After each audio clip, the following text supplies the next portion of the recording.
Hello everyone, welcome to my channel ईजान fan fiction. तो friends, कैसे हैं आप सब? आई होप सो आप सब बहुत अच्छे हैं। तो चलिए फ्रेंड्स, अब हम अपनी स्टोरी अरेंज मैरिज का नेक्स्ट पार्ट शुरू करते हैं। पर फ्रेंड्स, सच में ना तो आप चैनल को सब्सक्राइब करते हैं, ना लाइक करते हैं, और ना ही मुझे कमेंट करके बताते हैं कि आपको मेरा एफर्ट कैसा लग रहा है। प्लीज़ प्लीज़ फ्रेंड्स, चैनल को सब्सक्राइब कीजिए, लाइक कीजिए और कमेंट कीजिए। तो चलिए स्टोरी की स्टार्टिंग करते हैं। तो स्टोरी के लास्ट पार्ट में हमने देखा था कि जहाँ चेंग को भी अब विंग वांगजी के डैड के बारे में सब पता चल जाता है, जहाँ उसे बहुत गुस्सा आता है। तभी वहीं विंग जो वांगजी से उसके डैड के बारे में बात करने की कोशिश करता है, जिस पर वांगजी बहुत गुस्सा हो जाता है और नेक्स्ट टाइम विंग से कहता है कि वो फिर कभी वांगजी से उसके डैड के बारे में बात ना करे। बेचारा विंग जो थोड़ा डर जाता है और बस कह देता है। उधर हम चेंग को देखते हैं। चेंग जो अपने रूम में था और सिचेन की बाहों में। चेंग जो बस सोच रहा था। तभी सिचेन कहती है, क्या हुआ चेंग? क्या कुछ हुआ है? मैं काफ़ी टाइम से तुम्हें देख रहा हूँ, तुम बहुत चुप हो। लेकिन जबकि मैं अपनी बेबी को अच्छे से जानता हूँ, तुम तो चुप रहते भी नहीं हो। वह चेंग सिचेन की तरफ देखता है। तभी वो सिचेन से थोड़ा दूर होता है और बेड पे बैठ जाता है। सिचेन जो थोड़े शौक होते हैं, वो भी चेंग के पास बैठ जाते हैं और कहते हैं, बेबी क्या हुआ? चेंग जो सिचेन की तरफ ही देख रहा था। चेंग अपने मन में कहता है, मैंने मॉम से प्रॉमिस किया है कि मैं डैड के बारे में चेंग से कोई बात नहीं करूँगा, सिचेन से। पर मैं सिचेन से कुछ भी नहीं छुपा पा रहा, मुझे सिचेन से बात करनी होगी। तभी चेंग अपने मन में सोचता है, लेकिन इस तरीके से नहीं, मुझे पहले जानना होगा कि सिचेन अपने डैड के बारे में क्या सोचता है। तभी चेंग सिचेन की तरफ देखता है और अचानक से सिचेन की लैब में बैठ जाता है। चेंग सिचेन से कहता है, सिचेन एक बात पूछूं? सिचेन कहते हैं, हाँ बेबी पूछो। तभी सिचेन कहते हैं, वैसे एक बात बताओ, मेरा बेबी कब से परमिशन लेना लगा मुझसे बात पूछने के लिए? क्या बात है चेंग, तुम ठीक हो ना? चेंग कहता है, सिचेन क्या वो कभी तुम्हारे डैड तुम्हारे सामने आ जाए? जैसे ही सिचेन चेंग के मुंह से अपने डैड का नाम सुनते हैं, वो एकदम शॉक हो जाते हैं और वो कहते हैं, सिचेन तुम क्या कह रहे हो? और तुम्हें सडनली मेरे डैड की कैसे याद आ गई? तभी चेंग कहता है, बताओ ना सिचेन, तुम क्या सोचते हो? सिचेन एक गहरी सी सांस लेते हैं और चेंग से कहते हैं, सच बताऊं तो मुझे नहीं पता कि मैं डैड के बारे में क्या सोचता हूँ। डैड हमें जब छोड़कर चले गए, जब मुझे और वांगजी को उनकी सबसे ज़्यादा ज़रूरत थी। तुम्हें पता है चेंग, हम बहुत छोटे थे, हम उनके साथ बहुत अच्छे से एंजॉय करते थे। डैड के साथ हम हमेशा हॉलीडे प्लान करते थे और पता है बाहर जाते थे। डैड डैड हमसे बहुत प्यार करते थे, पर पता नहीं क्यों सडनली डैड चले गए। मैंने जो कुछ देखा, मुझे कभी कभी बिलीव नहीं होता कि डैड ने हमारे साथ ऐसा किया, डैड ने मॉम के साथ ऐसा किया, जबकि डैड मॉम से बहुत प्यार करते थे। तुम जानते हो चेंग, ऐसा कहते हैं सिचेन की आंखें नम हो जाती हैं। चेंग जो सिचेन की तरफ देख रहा था, तभी चेंग अपने हाथों को सिचेन के फेस पे ले जाता है और उनके आंसुओं को थोड़ा क्लीन करता है और कहता है, चेंग चेंग कहता है, सिचेन क्या होगा अगर तुम्हारी डैड सडनली तुम्हारे सामने आ जाए? सिचेन कहती कि क्या तुम ये सब क्या बातें कर रहे हो चेंग? मैं इस बारे में कोई बात करना नहीं चाहता, और वैसे भी मुझे नहीं पता कि मैं किस तरीके से रिएक्ट करूँगा उन्हें अपने सामने देखकर। लेकिन मैं वांगजी को ज़रूर जानता हूँ, अगर वांगजी को पता चला तो वो नहीं छोड़ेगा। मुझे नहीं पता कि उसका गुस्सा कितना बढ़ जाएगा। इसलिए प्लीज़ चेंग, तुम नेक्स्ट टाइम कभी भी वांगजी के सामने तो डैड के बारे में कोई बात ही मत करना। चेंग एक गहरी सी सांस लेता है और वो सिचेन को हक कर लेता है, क्योंकि चैन समझ सकता था कि सिचेन भी अपने डैड को कितना मिस करते हैं। तभी सिचेन भी चेंग को हक कर लेता है और हक करते करते कहता है, सच कहूँ तो चेंग, मैं उन्हें बहुत मिस करता हूँ, लेकिन मैं उससे बहुत गुस्सा भी हूँ।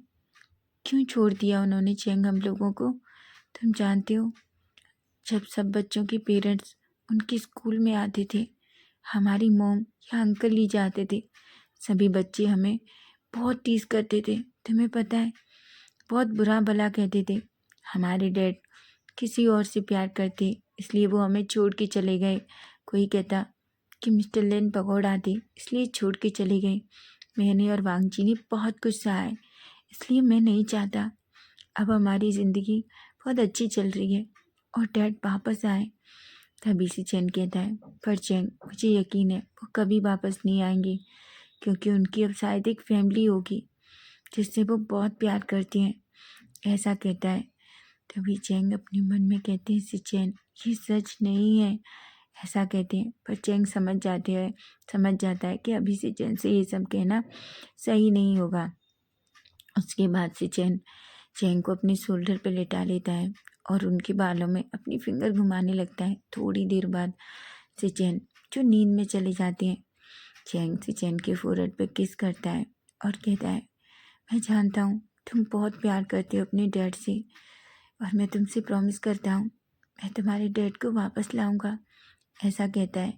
और अपने मन में कहता है, मुझे मॉम और विंग की हेल्प करनी होगी चाहे कुछ भी हो जाए, ऐसा कहता है और एक गहरी सी सांस लेता है। अब हम सीधा मॉर्निंग का सीन देखते हैं।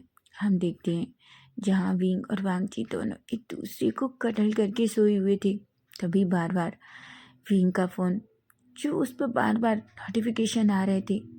वांगजी जो कई बार तो अवॉइड करता है, लेकिन उसकी नींद बार बार डिस्टर्ब हो रही थी, इसलिए जैसे ही वो विंग की तरफ देखता है, वो देखता है विंग गहरी नींद में सो रहा था।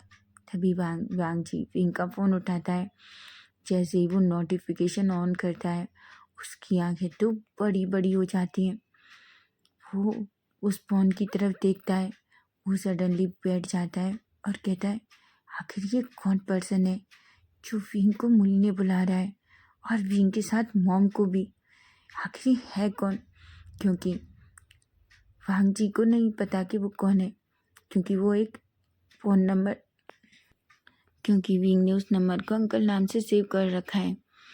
वांगजी कहता है, आखिर ये कौन अंकल है जो विंग को बुला रहा है, वो भी मॉम के साथ, ऐसा अपने मन में सोचता है और कहता है, मुझे पता लगाना होगा कहीं कोई मेरे बावे और मेरी मॉम को चोट पहुंचाने की कोशिश तो नहीं कर रहा। तभी वांगजी को एकदम गुस्सा आता है और वो बेड से खड़ा होता है। सबसे पहले वो वॉशरूम जाता है, फ्रेशन अप होता है और रेडियो की तरफ थोड़ा बाहर आता है। तभी वो सीधा नीचे जाता है। तभी जैसे ही वो मेंशन से बाहर निकलता है, वो सामने सीधा पहले जॉन के पास जाता है। जॉन जो कार के पास खड़ा हुआ था। तभी वांगजी कहता है, जॉन। जॉन जैसे ही वांगजी को देखता है, वो थोड़ा डर जाता है। जॉन कहता है, जी सर। वांगजी कहता है, जॉन क्या विंग फिर से उस रैंडम पर्सन से मिल रहा है? जैसे ही जॉन वांगजी के मुंह से उस पर्सन के बारे में सुनता है, तो जॉन पूरी तरीके से शॉक हो जाता है और कहता है, वो नहीं तो सर, किसने कहा? तभी वांगजी कहता है, तुम इस तरीके से अकेला क्यों रहे हो बात करते टाइम? मुझे बताओ क्या कुछ गलत है? और एक बात और बताओ, आखिर विंग आजकल किसी से मिल रहा है क्या? मॉम भी उस पर्सन से मिली हैं? तभी जॉन कहता, मुझे नहीं पता सर, विंग सर भी किसी से नहीं मिले। जॉन जो वांगजी को सच नहीं बता सकता, क्योंकि लेनी ने उसे वार्निंग दी है और वो लेनी से उसने प्रॉमिस किया है कि वो वांगजी को कुछ भी नहीं बताएगा। वांगजी एक गहरी सी सांस लेता है और कहता है, आखिर ये पर्सन है कौन? अब हम सीधा ब्रेकफास्ट टेबल का सीन देखते हैं, जहाँ विंग, वांगजी और लेन कुरेन, सिचैन, चैंग सभी बैठ के ब्रेकफास्ट कर रहे थे। वांगजी की नज़रें बस विंग और लेनी पर थी। विंग और लेनी जो आंखों में कुछ इशारा करके बात कर रहे थे। वांगजी जिसे पूरी तरीके से थोड़ा डाउट होता है दोनों के ऊपर। वांगजी कहता है, आखिर मॉम और विंग क्या छुपा रहे हैं, ऐसा कहता है। उधर हम चैंग को देखते हैं। चैंग जिसकी नज़रें विंग और ये लेनी पर ही थी, वो उन दोनों को देखता है। तभी लेनी एक स्माइल करती है और चैंग भी इशारों में स्माइल करता है। उसके बाद सभी लोग अच्छे से ब्रेकफास्ट करते हैं। सिचैन और चैंग दोनों ऑफिस के लिए निकल जाते हैं। वहीं लेन कुरेन भी वांगजी से कहते हैं, वांगजी चलो एक अर्जेंट मीटिंग है। वांगजी कहता है। उधर लेन कुरेन भी पहले निकल जाते हैं। उसके बाद वांगजी भी अपनी कार से वापस ऑफिस जाने के लिए निकल जाता है। लेकिन तभी वांगजी को याद आता है और वो मेंशन में अंदर आता है। वो जल्दी से अपने रूम में जाता है। उधर हम लेनी और विंग को देखते हैं।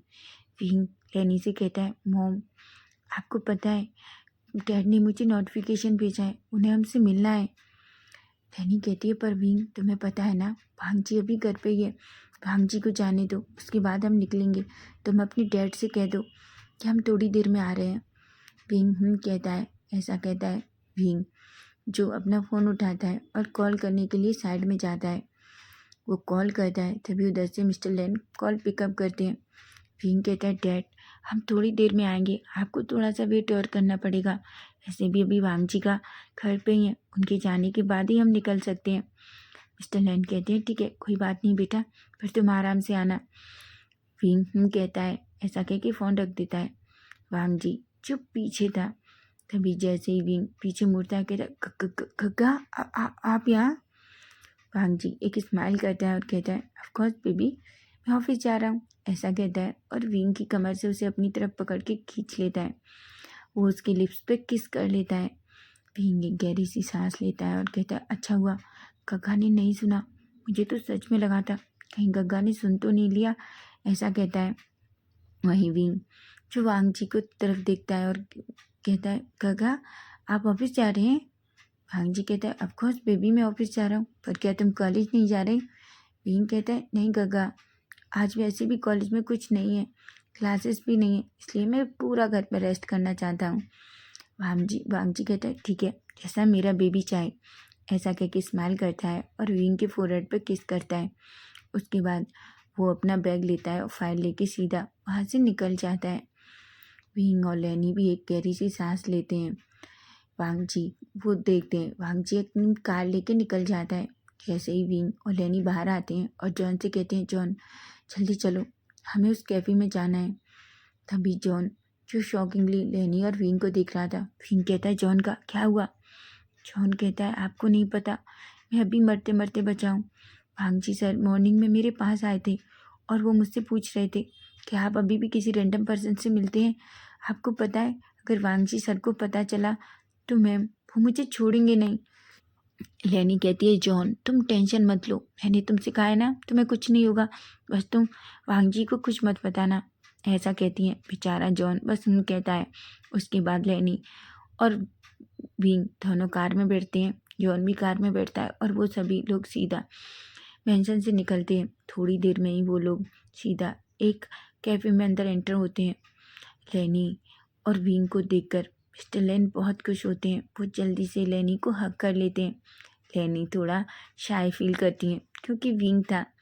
विंग जिसका फेस भी थोड़ा रेड हो जाता है, उसे भी थोड़ा अजीब फील हो रहा था। लेकिन तभी लेनी कहती है, तुम क्या कर रही हो, तुमने देखा ना विंग है यहाँ। मिस्टर लेन कहते हैं, पर मैं क्या करूँ, मैं सच में तुम्हें हक करना चाहता था। लेनी, क्या तुमने मुझे माफ़ कर दिया।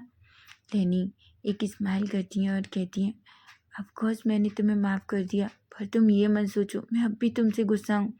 मिस्टर लेन कहते हैं, मैं जानता हूँ लेनी, मैंने बहुत बड़ी गलती की, कम से कम मुझे तुम्हें बताना चाहिए था, पर मैं सच बता रहा हूँ, मैं अपने बच्चों को और तुम्हें किसी खतरे में डालना नहीं चाहता था, इसलिए मैंने तुमसे ये सब कुछ छुपाया।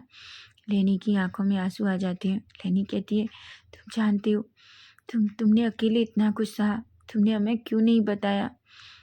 मिस्टर लेन कहते हैं, मैं तुम्हें कैसे बताता, मैंने कई बार तुमसे मिलने की कोशिश की, तुम्हारे पास आने की कोशिश की, पर हर बार वैन रुहान ने मुझे तुम लोगों के करीब नहीं आने दिया और उसने कहा कि वो मेरे बच्चों को और तुम्हें चोट पहुंचाएगा, जो मैं कभी बर्दाश्त नहीं कर सकता। ऐसा कहती हैं।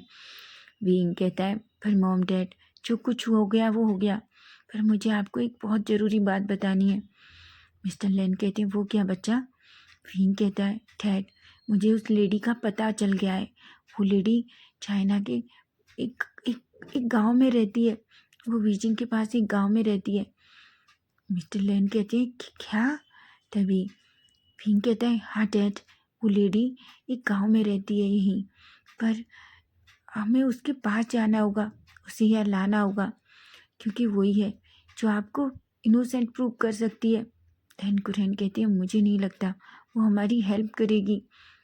तभी लेनी कहती है वो ऑफकोर्स हेल्प करेगी, क्योंकि जब तक तुम कुछ भी नहीं कर सकते, तुम्हें जानते हो ना, तुम्हें खुद को इनोसेंट प्रूव करना होगा।